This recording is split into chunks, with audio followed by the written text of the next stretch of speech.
And yes, welcome back to my channel. Kung member kayo ng mga car mechanics na group, mapapansin nyo doon marami silang mga pag nagtanong ka ng mga problema, nasasabi rin nila yung vacuum leak.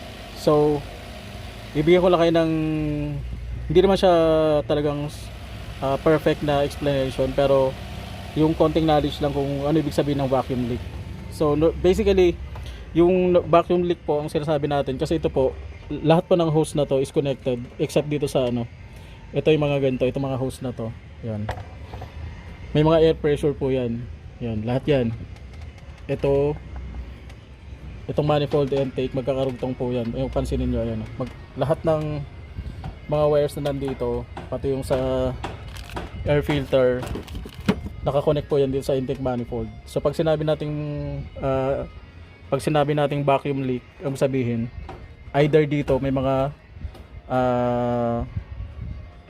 leak.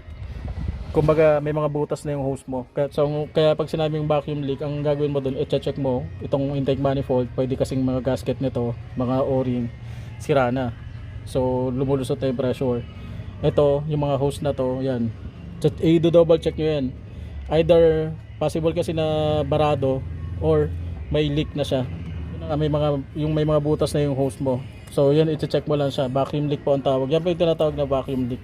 Pati itong mga boot na to, kapag ito may mga butas na kailangan na pong palitan kasi lumulusot na po yung pressure. Maski ito sa intake natin, ito sa air filter natin. So yun po, yun lang po yung basically, yun lang po yun. Tapos check nyo lang yung mga hose, ayan, mga pumapasok doon sa intake, magkakasama yan sa throttle body.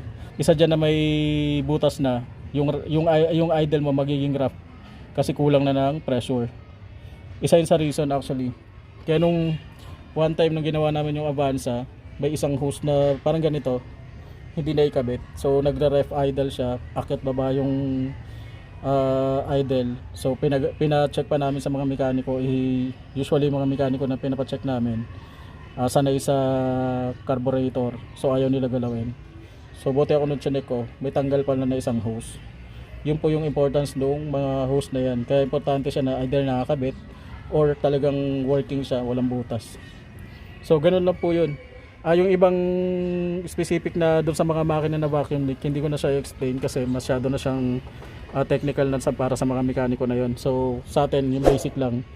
Pag na may vacuum leak, ito mga hose nito ang titignan mo. Itong mga to. Ito. At saka ito kung marunong kayo maglinis nito. Madali naman linisin yan. Pero hindi ko muna i-schedule ngayon kasi medyo wala ng time. So ang gagawin lang natin is ganun lang. Ganun lang po pag-check ng vacuum leak para sa ating mga basic na gustong mag-DIY. Pag sinabi sa inyo na may vacuum leak, yun, ang i-check niyo po is mga hoses. Mga hoses na nakakabit sa makina at itong throttle at manifold. Yun po yun. Ito. Yan. Itong mga to. So yun lang po yun. Maraming salamat. I hope may natutunan kayo kahit may napakabilis ng ating video. Maraming salamat po.